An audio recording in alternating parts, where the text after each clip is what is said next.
Success Insight shares the stories of the people with passion and drive who make things happen in the world. Here's your host, Howard Fox. Hello, everybody, and welcome back to another episode of the Success Insight podcast. Our guest today is Terri Jacke. Terri serves as the president of Inspired Training Institute, an executive consulting firm she founded nearly 20 years ago, and she is the author of Is This a Lousy Job or Is It Me? A real-life guide for achieving success at work.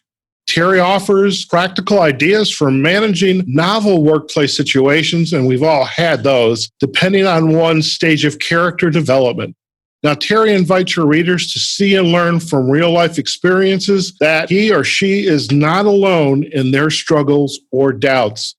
Terri Jacke, welcome to the Success Insight podcast. Thank you for having me, Howard. I'm glad to be here. Terri, it's such a pleasure to have you on the show. And I know you are a neighbor from my former hometown. So I was not hometown, second hometown, I guess. I was from Chicago. You are up in, we like to think it's the northern suburbs, but I know it's a little more definitive than that. But northern Wisconsin, Green Bay area. Yes. Fantastic. And I had to say, as I was introduced to you by your public relations firm and I started to read the book, I almost felt like, oh my God, she's telling my stories here. I mean, I've been in that scenario. Many of us have had lousy jobs. We're in careers and we wonder, why am I doing this? Is this all there is?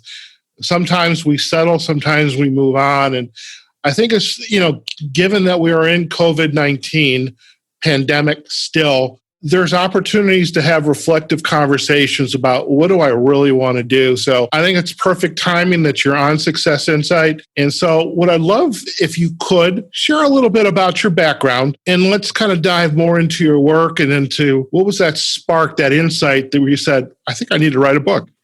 Well, the spark for writing the book actually started 14 years ago. So the book was suddenly done after 14 years. What brought me to the need to write it was the fact that I was in organizational development. So part of my work was, of course, as you know, was studying human behavior, watching what was going on around me. So I was very observant in terms of the people around me and the workplace dynamics I was experiencing. And I was watching some people seem to move through workplace dynamics effortlessly, with grace, no fear, no drama, while other people shrank or rebelled or got stuck or would get all wound up about the things that they were dealing with. And I found that absolutely fascinating. And I would say I found that fascinating from a very young age. So as you've read in the book, I started working when I was 12 years old. And from that very young age, working with some very interesting characters, I was fascinated. I think that led me to the organizational development work that I started doing when I was in my early to mid 20s. And now at 50 years old, I've been doing for, oh my goodness, I guess we're going to say almost 30 years. That's a lot of years. We can keep age specifics out of it if you'd like, but I get it. Yeah. Oh, no, that's fine. It's been quite a while. But then as I was starting to research this, I was trying to figure out what I was seeing. So I was trying to get my head around the differences I was seeing in people. And I studied Myers-Briggs. So was temperament what was causing this? I studied emotional intelligence. Maybe that's why people respond differently and react differently to these things. Gender, birth order, spiritual intelligence. I went down the whole gamut trying to understand what I was seeing and finding an answer to the differences in people and their responses to the different workplace dynamics. And it was years into my research, and all qualitative research, of course, but that I realized character was the defining answer. All of those other things I had studied may have influenced people in situations, but the enduring difference was where people were in terms of their character development. And I was from there, I was able to recognize that people were at different stages of development, which was driving their behaviors, decisions, and actions in the workplace. And then it became the work of figuring out the stages. Okay. And so I am curious, and for our audience, I'm sure they'll ask this question, what is character? How do you define it? How are others defining it? I define character as one's mental and moral qualities. And by mental qualities, I mean things like the ability to reason, make decisions, focus, anticipate, choose your responses, demonstrate confidence, be resilient, create, adapt. In terms of moral qualities, I'm talking about integrity, honesty, fairness, courage, respect for self, respect for others, fortitude, and loyalty. So the two categories combined make up one's character. Okay.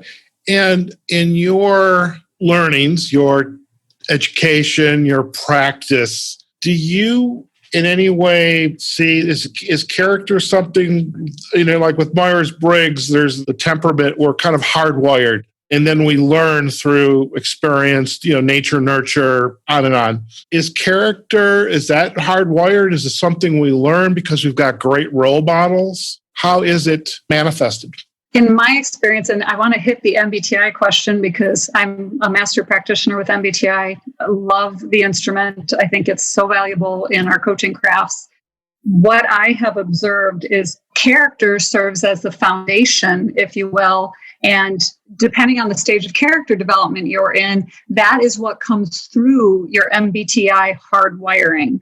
So your different stage of character development looks different, even though you're always, for example, an ENFP in Myers-Briggs. You will reason differently based on the development of your character.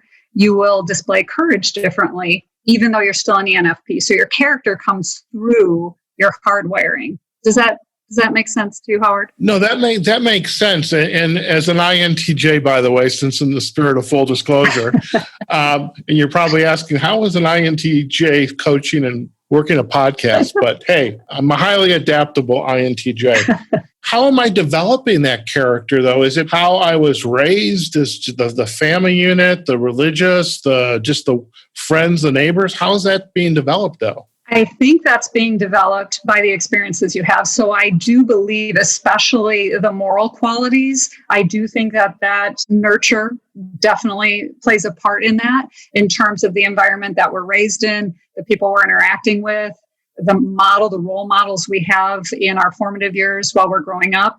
And then in the book, what I'm talking about is the ability to use work as a platform to develop your character. So in the workplace, we develop our character by going through different struggles, trials, and tribulations, bumping up against people who are at all different stages of character development, who view the world differently than us, who make decisions differently than us, who have different levels of resilience, different levels of respect for themselves and others. And as we bounce against and bounce off of those people in the workplace, we start to refine our character. We have choices to make about how we're going to respond to different things. And if we choose to use work as a platform to develop our character, we take each of those experiences as a learning opportunity to become a better version of ourselves in each of those mental and moral qualities that we talked about a moment ago. Okay. I'm curious then, in your work, and especially in the book, who are your ideal readers for the book, or, for that matter, even your clients? And I ask this because I'll ask this often in some of my interviews, is some of the opportunities we have to develop a better society is to start earlier with certain kinds of conversations. And I'm thinking, just kind of based on the stories in your book, and for our listeners, as you read through Terri's book, Is This a Lousy Job or Is It Me? She's essentially gone through her entire work life, from working in the weekend camp, which, by the way, Terri, I'm incredibly envious. I never got to do that. I would think starting to have conversations about character ought to happen real early in our life. What you describe is something very intuitive. You're starting to gather this information, this evidence, being able to discern the differences between people. And that's just incredibly valuable. So how do we take this concept of character and take it as far upstream as we can to help individuals who are growing up and are also very different from each other? Right. That's an excellent question, Howard. For me, I actually, as I was writing this book, I think I was writing this book for a 25 or 30-year-old Terri.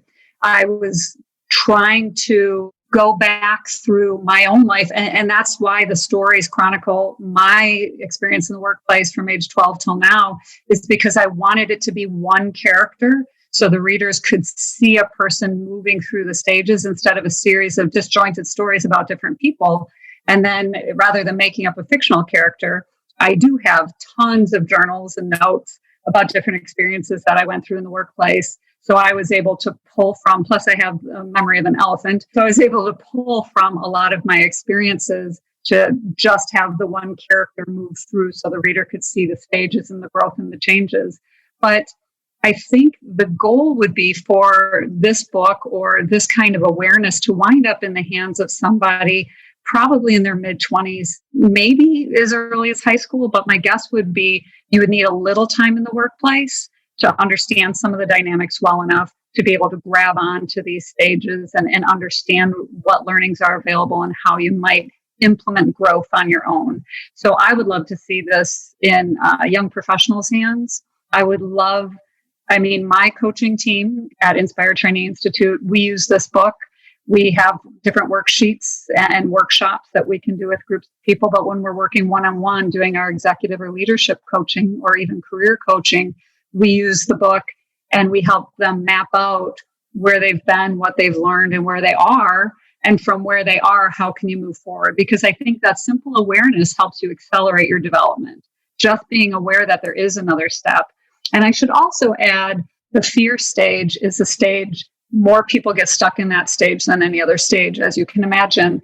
And I really think that somebody who's struggling and trying to figure out, this job is lousy, I've been at another lousy job, jobs are lousy in general, they may be stuck in the fear stage. So to them, I want to say, please read about the 7 stages so you know that the stage after this one, if you could figure out, which hopefully the book will help you, how to move forward out of that stage, the next stage is authenticity. And there you will find greater fulfillment than you find in the fear stage. But that's up to you. You can do that. You can begin to move yourself to the next stages when you understand that there are stages. This is actually a great segue, if you wouldn't mind. Can you, in your model, and it's called the FABLE model, first, how did that moniker can't come up? But also, if you could, walk us through the highlights of the 7-stage model that you're working with. Sure. So the FABLE is actually BY FABLE. So the first letter of each of the 7 stages. Oh my God, I just realized what it is. Yeah. BY FABLE. Yeah. Oh my God, that's it. Okay, we're done. Yeah. So the first letter of each stage. So it's a way to remember the stages. So the first stage is the beginning stage. And this is at whatever age you enter the world of work.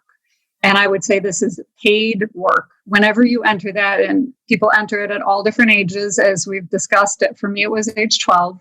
And that's where you're trying to figure out what the heck's going on. You're looking around and you're trying to understand how to fit into this weird world of work.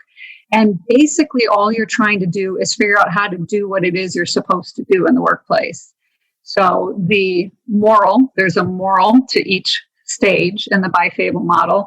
And the moral of that stage is to be teachable. And once you're able to learn to be teachable, you inculcate that moral, if you will, then you're ready to move on to the next stage. The next stage is the yuckiness stage. And the yuckiness stage is a stage where we realize that people can be jerks. Oh yeah. So this is when we're shocked. Oh, and everyone has these. I've heard the most wonderful stories since I started using this book to coach people. One gentleman was just telling me that he was working on a construction job site. And I was thinking as he was telling his story, because I knew where he worked and I knew how wonderful the place was, I was thinking, wow, I wonder if he'll be the first person who didn't have a yuckiness stage. And moments later, he said, I was on a crew and they were horrible to me. They treated me terribly. They were just older gentlemen and they were just nasty and they treated me like I was worthless. And I was thinking, okay, that was where he discovered that people could be jerks. Another, and you'll love this, Howard, a woman that I've known now for almost 10 years. And I've coached her on and off as she's progressed rapidly through an organization. I remember vividly a coaching session with her after I'd been coaching her a couple of years. She went to this company right out of college and she came into the room that we were working in and she said, Terri, did you know so-and-so was trying to manipulate so-and-so to do this? All these political things are going on. And she was so heartbroken. She's like, when did we become this company with all of this political stuff and people doing the shenanigans behind people's backs? And I said, well, this has always been going on. You just realized it's always been going on.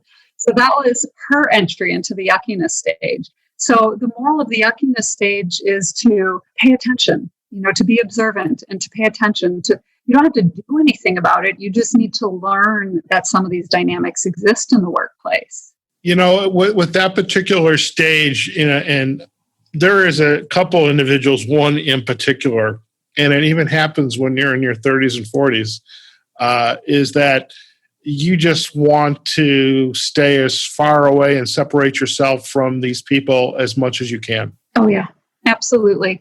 And the problem is, though, when we just try and separate, we aren't always learning the lesson. So there's an element of being willing to stay present, to watch what's going on around you, and to learn simply to be observant. I'm going to be present. I'm not going to fully engage. I'm going to watch, but I'm going to stay here. I'm not going to walk away. I'm not going to shield myself, because that actually leads you to the third stage, which is the fear stage. So the fear stage is when we realize that we want to protect ourselves. So we tend to use two shields that I call disingenuousness and compliance. So this is where we kind of go along to get along. Mm-hmm. We say what we think other people want to hear. We're compliant just so that we don't provoke any yuckiness behavior, because that was so shocking and miserable, and stunning to witness over and over again in the yuckiness stage. So in the fear stage, we put on some protections. And in that stage, the moral is really to learn to be cautious about how we interact with people and to be thoughtful about the impact of our behaviors, decisions, and actions in the workplace. So that's where we're learning kind of how do we get along with other people. And we're kind of behind our shield. So we're kind of faking it to make it. We're going along to get along a little bit, but we're learning what we're able to get away with in the workplace in terms of not creating more drama. The problem with the fear stage is it can escalate into what I call functional fear-based behaviors, and then it can escalate even further into what I call fruitless fear-based behaviors, where you become very political, very manipulative, and some of the ugliest behaviors that we've seen in the workplace usually have happened with somebody who's stuck in the fear stage. And after fear, you've got authenticity. Yes. Authenticity is where you finally realize, oh my goodness, the weight of carrying these shields, this self-preservation and self-protection is exhausting. I've just got to be me. I've just got to enjoy what I do. And this is where we learn to drop the shields and let our guard down and fully engage. And it's usually a pretty exciting time. The moral of this stage is be real. And this is where we feel we've engaged for the first time, and we're feeling confident about our ability to draw from the fear stage to protect ourselves if we need to. But otherwise, we're much more engaged. We're much more collaborative. We're doing a lot more reflecting on what brings us joy, what brings us fulfillment, making decisions that truly honor who we are in terms of, am I working in the right place? Do these values align with mine? And we see this is where one of the mental qualities of confidence really rushes forward, and we're able to explore who we really are in a new way with greater confidence for the first time. And so then we've got boundaries, understanding our role in the workplace. And, the question that I have got to ask and, go through the rest of the stages, but this is a really, you talked about the ideal age for this work. I could see this as a good primer for you're just starting a new job. And there's a couple books out there, your first 90 days. Mm-hmm. And it would seem to me that you can use this model, this BY FABLE model, I got it right, to help someone perhaps new in their career begin to become aware of these stages and begin to use them effectively, as opposed to events happening and not quite knowing what to expect. So basically, to be forearmed is to be forewarned, so to speak. Absolutely. Yeah. I think if you have a sense that you will be moving through all of these stages over the course of your career. You understand what you're trying to move towards. It doesn't seem so alarming. It doesn't seem so confusing. There's a pattern, and you can move yourself through this pattern more intentionally. My goal was to really help people feel empowered to move themselves forward in a way that, without understanding that you move through these stages over the course of your career, you might not be able to do it. And also within that, Howard, the fact that fear is a legitimate stage. It actually is a stage that serves us. It teaches us stuff. It's not a stage to be avoided. It's a stage to move through and learn from. Just be aware that you're in it. If we are in these stages, so as I look at the 7 stages, so for our listeners, we just briefly mentioned boundaries, then we have love, and then finally exit. And I'm curious on exit. Is the exit my quote unquote, and if we had the video on, you'd see me making my air quotes. Is this the exit out of my work life? Or can it also be exit out of the job? Where is that? It would be exit out of your work life. So think of this BY FABLE model as kind of a meta model. So this is over your entire career from the moment you step into the world of work until you step out. So exit is actually when you're no longer in the work world. You're no longer getting paid to work. So I do talk in the love stage that many people extend their love stage. If they achieve the love stage over the course of their career, they're so fulfilled by the work they're doing. They love being of service to others. That's what that stage is all about, that they may extend the love stage by doing paid board positions or other part-time jobs or consulting or something of the sort, any number of things. But exit is actually when you stop getting paid to work, and you basically are taking your very well-developed character out into the world in a different way. And the moral of the exit stage is to be grateful for all you've learned and to be peaceful that you've given all you could in the world of work, and you've learned so much about yourself on the journey. And now you really get to enjoy all of that growth and, hopefully mentor others in some way, whether it's grandchildren or family members or, volunteering somewhere, whatever that may be. I can appreciate that, definitely. And certainly the be of service, within our respective professions, we're both coaches, and, there's not only running the business, but there's also beginning to find ways to continue be of service so that you can look back. Absolutely. And, as Maslow, I guess that would be his self-actualization. Yes. I think there's still 5, but maybe there's a 6th one now. I don't know. I think there's still 5. All right. So I'm curious now with the book. It's come out just recently in September. So congratulations for that. Thank you. It's 14 years in the making.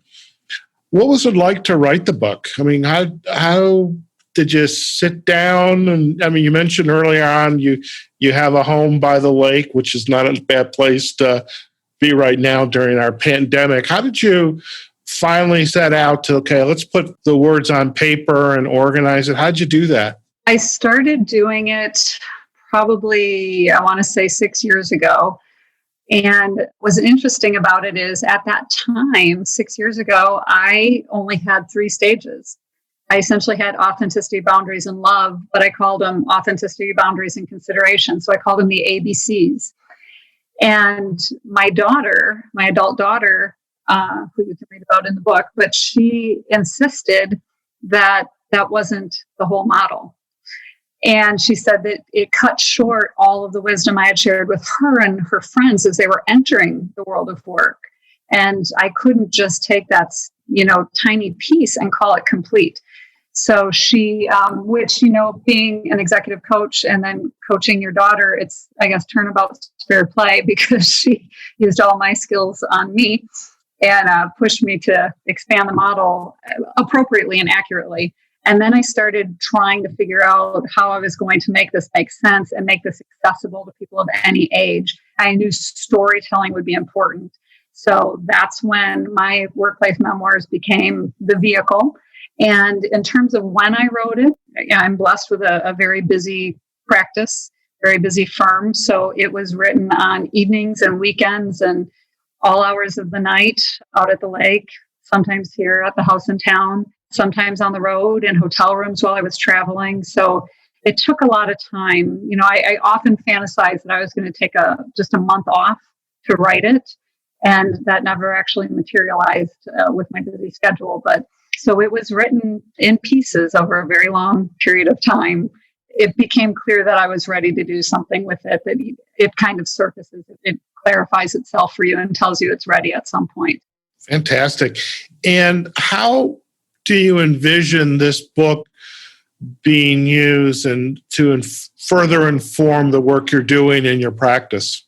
My favorite way to use the book is to have a coaching client read one chapter at a time, and then we really digest that chapter. We talk about the mental moral qualities that they developed and when they actually inculcated the moral of each stage. And I love mapping out a timeline of their career with them to learn where they are now. And from where they are now, we actually do a development plan to help them get to the next stage. That's my favorite. I just love hearing other people's stories.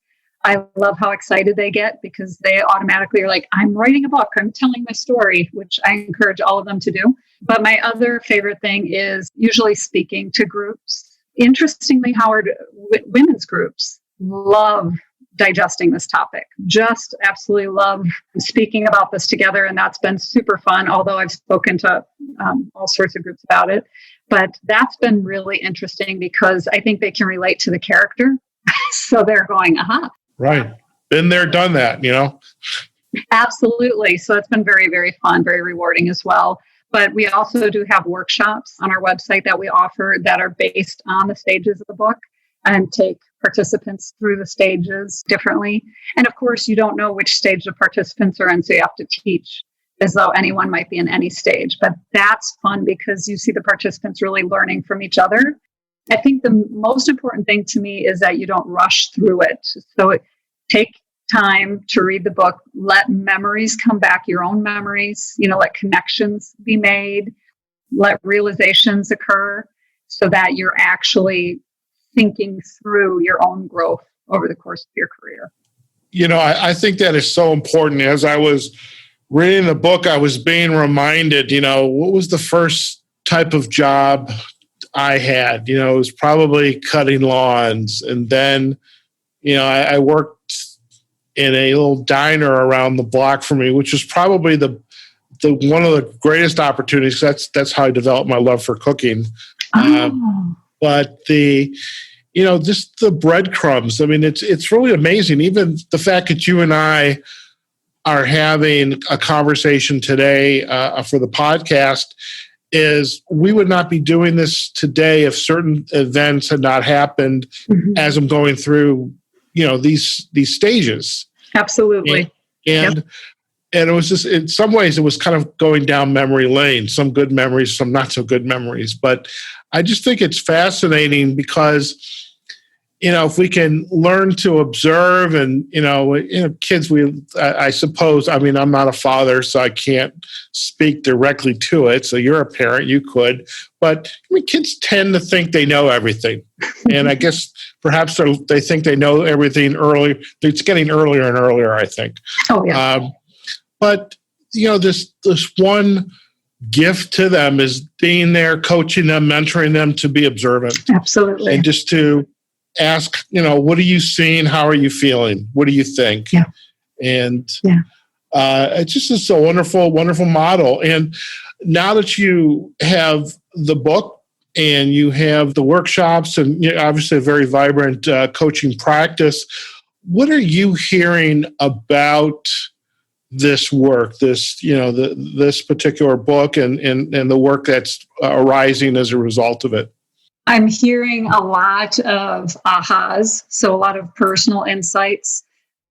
Frankly, people have been very grateful for the reflection and taking time out to think about where they are in this larger pattern of the course of their career. So it gets people to kind of lift their head up, look around them and reset, and figure out where they are and where they want to be and be much more intentional and empowered in the way they move through their career. And who they are within their career, how they pursue fulfillment, what success looks like for them, and how they're going to go about that. The other thing I'm hearing a lot is can I have this just for leaders? Like, how does this look in leadership? So I am working on a book on the 7 stages using the BY FABLE model for leaders. So I will create that for the people who are asking for it, because they're trying to figure out, does it look different? Do these stages, how do they look when I feel like I need to also be modeling leadership in a certain way? And I can bring that together for them in my next book, in my spare time, Howard. Of course. What I really love about this book, and just, the model and the stories, whether you're on the career or you're in a dissatisfying job, or, there's so much uncertainty today. Now's the time to take advantage and think about, what do I really want to do? What am I passionate about? What contribution do I want to make to ensure that I'm happy? Just the career conflict and burnout. I love some of the topics you talked about, the workplace bullying and hostile environments, and just so many places where a model like this, and I really do love the idea of this character and the idea of mental and moral qualities, and it's just this wonderful way to help individuals who perhaps maybe they don't realize they're struggling. Right, absolutely. And the thing is, with character, if you work on your character, everything else falls into place, because once you work on your character, you will make better decisions, you will do better informed choices about your behavior and actions, and more honest with yourself about what you want to be doing and what honors you, which leads to fulfillment. The more fulfilled you are by your work, the greater chance you have of achieving success, because you're doing things that are in alignment with who you really are in your character. So it starts with character development, moves to fulfillment, and achieves success. That's the pattern. That's the model. Very good. Very good. So I am curious, now that you have this book published, what does your daughter have to say now? She's very proud. She gets emotional because she's pretty excited for me. She tells all of her friends they must read the book. So I think she's trying to be a little salesperson for me, which is adorable. Of course. Yeah, and probably. She's the perfect age. So she's 25. And if I could get this into all 25-year-olds' hands, that would be fantastic. It would certainly give them a heads up to some of the things that you and I kind of muddled through. Didn't understand what was happening. And I would love for them to, because they are, you made the point earlier that they're learning younger and younger and thinking they know it all younger and younger, and they are. And when you talk to them, what's so funny, I talked to a 27-year-old recently who said, I think I'm in the boundary stage. And I was like, oh, nope, probably not. You're probably in the yuckiness stage and heading into fear and learning how to protect yourself, but you're thinking you're setting boundaries, because they're young, and that's what they think. And so we all generally, when we read this, we think that we're further along than we are. That it's just human nature, especially the younger you are and the less experience you have with some of the dynamics, you think you're much further along. So, yeah. Are you familiar with Robert Keegan's stages of adult development? No. Mm-mm. Yeah, he wrote a book, Keegan and Leahy, Immunity to Change. So that's your limiting beliefs and, how things, we want to do something, but we find a way to sabotage it. But in his work prior to it, he talked about areas of development, and there's like a 5-stage. And I always thought, I'm stage 5, but I think in reality, probably more 3.5. Yeah, maybe 4 if I'm lucky. But yeah, we always believe we're more. But that's why we have coaches and mentors and guides and Sherpas to help us along in that journey. Absolutely. I would say that's true too with some of the leaders when you introduce Bruce Tuckman's stages of team development. So the forming, storming, norming, and performing, and you ask what stage they think the team that reports to them are in. Oh, definitely norming on our way to performing. And as a coach, you're looking at it obviously much more objectively, going, let's keep talking. I'm not certain that's where you are. So that's just human nature. Yeah, that's why coaches are helpful. Just help us see things a little more objectively. Definitely. Now, one more question on the topic of the workshop or, putting this book into practice. Do you use an assessment to inform this book and the information, or do you go right into the model? How are you kind of creating that benchmark? At this point, that's an excellent question. I have had a couple of people say they would love an assessment. I've been hesitant to create an assessment. First of all, it would need to be validated, and right. That's it's important. An assessment's not just something I would whip together. But what I think, I kind of like the idea of people reading it and grappling with it. I kind of think the growth comes in the grappling. Mm-hmm. So I've been hesitant to create an assessment that says this is a stage you're in, because I feel like that takes something away from the growth opportunity. So this is obviously the coach in me talking, saying, how do I create the richest learning experience? Right. And I'm just not yet convinced that the assessment would do that. So right now, it's a lot of reflection. It's literally mapping out the years, mapping out the roles, talking through what you've learned, talking about the moral for each stage, and when you think you really got that moral. So it leaves it open to some degree to the individual's interpretation. But I think that's okay. I think it's okay for people to try and grapple with it, because it also makes them keep reviewing the stages and revisiting it.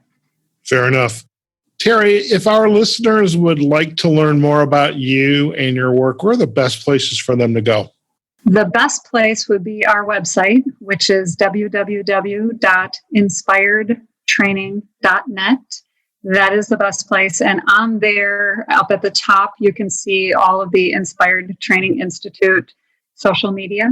And if you go to the book page, you'll see all of the Terri Jacke author social media links. So we're on most of the platforms. You can also see some of the workshops and any of the recent newsletters or podcasts or other things that we have available as well.